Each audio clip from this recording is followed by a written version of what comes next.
Our next guest is one of our favourites. He's the psychic medium known for his incredible ability to predict the future and talk to those on the other side and give closure to people. In a career spanning 3 decades, John Edward has helped Oprah, Dr. Phil, even a couple of Kardashians. Why is Niagara Falls significant? We were just there. You were just at Niagara Falls, okay. Me and my daughter. Did you find a feather there? Yes. And Did you tell your daughter that was from Daddy? Yes. I don't know if this is your father, but I have like a father who's here. Okay, were you hoping to hear from Dad today? Now, did you give Dad the strictest of orders that he had to come through? I did. Okay. You were trying to figure out, like, I wish I would have said this, I wish I would have done that, but you did it after he passed.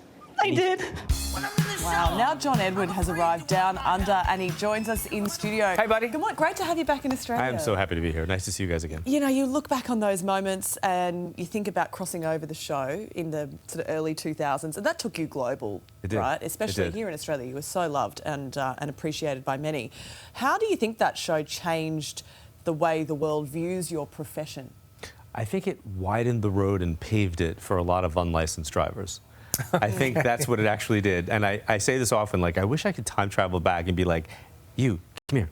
This is what you need to also say. So I always feel like when people say, well, what do you say about the skeptics? I'm like, I think they serve a purpose because they get people to think about the people that may be driving unlicensed cars on the road of this subject matter. So I always say, be careful.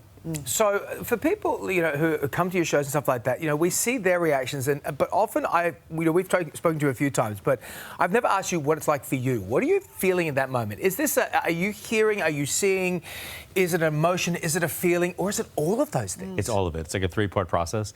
So what happens is I see, hear, and feel energy, and whatever it is that I'm getting, I then interpret in my frame of reference. And sometimes it's a lot clearer than others, and sometimes especially here, I usually wind up putting my foot in my mouth because I'll use a reference that has maybe a slang that means something different here. Sure. So I don't think there's been one time that I've come here where I haven't like walked off the stage going like, oh my God, like I did the reading, but I was also the butt of the joke simultaneously. And I love that because it's just real. It's kind of cool. Yeah, of course. Welcome to Australia. You've had an impressive list of clients over the years, a lot of famous people, celebrities. Is there one memorable star that you've read for, perhaps that you shared a really deep moment with? You know, I've met a lot of famous people because of the work, and then as a result of that, behind the scenes, I've met some people, but they're just people. Like, they're just people. And a lot of people think like, ooh, celebrity, you know, ooh, celebrities who have problems, maybe more money, and so therefore you think like, oh, well, therefore it's easier for them. But the reality is they're people. They're here learning lessons like everybody else, and they are my least favorite thing to do, is to read for celebrities. I'd rather read for somebody who's not famous, to be honest. Yeah, it's easier. right. It's actually easier. Right, so let's talk about then people who are going to come along. There's going to be some celebrities there, I'm sure, but also a huge amount of fans that you have here.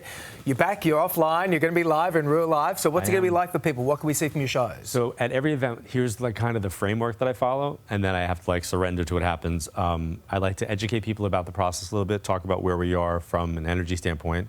My job is to kind of empower while reading, and then answer questions in the audience, read for as many people as I possibly can, and then answer questions at the end, and then look for what the theme is for the night. Like, there's always a theme. Like, one reading's always connected to another. Really? Yeah. And then become the butt of a joke. In the room. Wow. Yeah. And then sometimes become. You can count on that down under. Yeah. Great to have you back in the Thank you country. for having me. When you come back. Thanks for coming in. Absolutely. And for tickets to John's show, head to the website on the screen now.